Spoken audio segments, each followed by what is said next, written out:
When Puerto Rico was suddenly on everyone's minds after Hurricane Maria, one question kept coming up. What does it mean to be a U.S. territory? Puerto Rico is just one of many U.S. territories, including the U.S. Virgin Islands, American Samoa, the Northern Mariana Islands, and Guam. But many Americans hardly ever think about them. Most members of Congress, they couldn't find Guam on a map, and they don't want to because it's completely off their radar.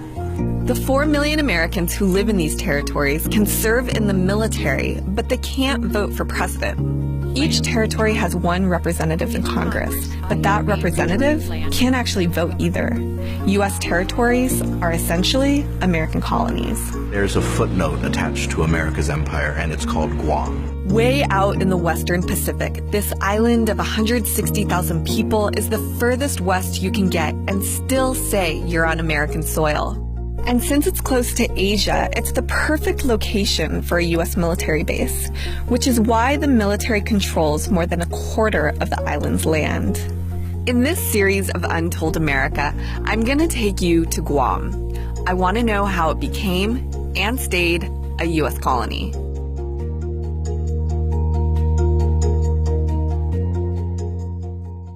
Driving around Guam, you can't miss that this is America. You can hear planes taking off from Andersen Air Force Base. Tourists shoot guns at Wild West-style ranges and snap photos in front of a replica of the Statue of Liberty. But like the other territories, Guam is not fully American. Since Guam is considered a possession of the U.S. but not part of the U.S., the Constitution doesn't apply. And so even today, we still do not have the full applicability of the Constitution. That's because of a series of decisions called the Insular Cases. So the U.S. Supreme Court, right, the highest court in the land, basically in 1901, decides that based on race, based on this idea that these places are populated by, quote, alien races, the Constitution wouldn't be applied. Basically, alien races are incapable of understanding Anglo-Saxon principles. In Guam's case, by alien races, they meant the indigenous Chamorro people who have lived on the island for more than 3,000 years. Before the Americans came in, Guam had already been colonized for hundreds of years by the Spanish. Then with the Treaty of Paris in 1898, the United States took control of Guam, the Philippines, and Puerto Rico. Now, when they took Guam, they declared the entire island to be the naval station of Guam. And what that would mean for the Chamorro people was that the military ruled our lives. And there was no consideration of civil rights for the people, political rights. It became a dictatorship. The Chamorro people were denied the right to citizenship and banned from speaking their language. This continued for decades until the United States of America was suddenly and deliberately attacked by naval and air forces of the Empire of Japan. Just hours after the bombing of Pearl Harbor in Hawaii in December 1941, the Japanese also bombed Guam. They had actually evacuated all of the white wives and children to the mainland. Because they were expecting the Japanese to bomb the island. Right. And I mentioned white wives and children because they didn't evacuate the Chamorro women who had been married to Americans. The Japanese occupied Guam for 2.5 years during the war. It was a really traumatic time for Chamorros on the island. I wanted to hear from people who lived through it. At the time, I was only like 11 years old. We were all so scared. During occupation, many women were assaulted by Japanese soldiers. Susie was one of them. We ran to the mango tree, on the mango tree, and the Japanese came with their underwear and tried to hold me down. I'm scared. I thought I'm gonna die. Susie was able to get away, but still has a scar on her knee from the attack. She lost 4 siblings and an aunt during the war. I'm half Japanese. My mom is from Japan, and I lived there for a number of years. Yes. I'm also American. I never learned these stories growing up. I didn't know any of these stories growing up.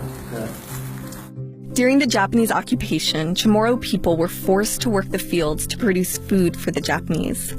Toward the end of the war, the Japanese became more brutal, killing Chamorros en masse and rounding them up into concentration camps. Susie's aunt died on the march to one of the concentration camps when she couldn't keep up. She was beaten and thrown into a ditch. The largest massacre, which happened in the northern part of Guam in Jigo, there were 45 men who were beheaded. It's just one day after another. There are a number of massacres that go on, 30 people, 45 people, all the way leading up to Liberation Day. For 17 days without let-up, American planes and ships assault the island of Guam. For people who were there at the time, you can understand the relief, the excitement, the sense actually of liberation, of freedom. People felt safe that the United States is back. So happy. We were really blessed. Dear Uncle Sam, won't you please come back to Guam? Hey. I started to understand why a lot of people on Guam, especially the older generation, are so patriotic. But after the war, Chamorros were moved into refugee camps, and the military began taking land all over the island. The property to the left, all the way practically to the ocean, is my family's property. And what the military did is they just took it from us. Antonio's family was forced to sign over 4,600 acres of their land to the U.S. military, and he says they were paid less than $12 an acre for it. That land became Andersen Air Force Base. Less than 10 years later, the military took another 1,000 acres from the Sablan family to create the Naval Communications Station. There were 200,000 military on the island, and the U.S. military had just basically gobbled up just vast amounts of land, probably close to 70% at its peak. Over 100 installations all over the island. It's just every branch of the military was here. Chamorros, who had just survived a brutal war, were coerced into signing over their land by threats, the need to prove their patriotism, and fear of military backlash. On average, the military paid only $1 an acre for the land. Chamorros were feeling completely powerless. This was gut-wrenching. Land was all they had. Literally, land was their wealth. Land was what they gave to their children and grandchildren. As a result of liberation, the Chamorros become landless and many of them become homeless. And the Chamorros become the poor people of Guam. After decades of fighting for their rights under American rule, Chamorros were given limited citizenship under the Organic Act. Now that they were citizens, the military was legally required to make an official payment for the land they took. But that didn't mean the payment was fair. Antonio's family got a single dollar for all 4,600 acres taken to create the Air Force Base. Almost everybody in Guam, pretty much we got nothing. Yeah, very little. And compensation is just so unjust. Antonio, who had served in the military himself, did inherit a small bit of land. But throughout the 80s, the military made it very difficult for him to access it. I literally get accosted at gunpoint numerous times when I am in my family's land. Like a barrel of an M16 on the back of my neck, laying on the ground, because they're trying to identify whether I'm a properly legitimate person to be there. Even though you had an ID card that said you were a landowner. That's correct. That's why I became so outspoken and radical, because what am I doing identifying myself on my own home to go to my own private property? Antonio helped form the group Nation Chamorro, also known as Chamorro Nation, to protest the military occupation of Guam. So we were blocking the road. We actually put a tent in the middle of the road. They would all tie us like a handcuff, and there would be a bus parked up ahead, and they would take us and they put us inside the bus. As a result of the protests, the guard shack that checked IDs on that road was eventually taken down. I was willing to go to jail. I was willing to, confront the Americanos and die if I have to. In the 80s, after hundreds of Chamorros filed claims over the unfair original payments for their land, the U.S. government agreed to pay up. But they paid what the land was worth in the 1940s, 40 years too late. The Sablan family chose not to accept the payment in protest.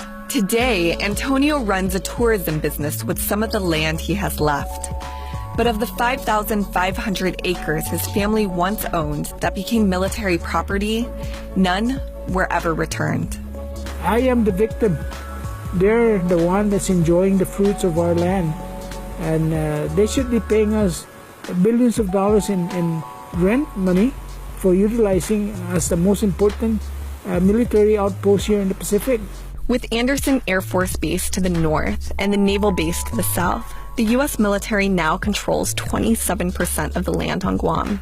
Because of Guam's complicated past, I can understand how the legacy of liberation lives on. But while patriotism on the island is still strong, there are people who are pushing back against the military. They say it's time for Guam, an American colony, to choose its own fate. Thanks so much for watching part 1 of our series.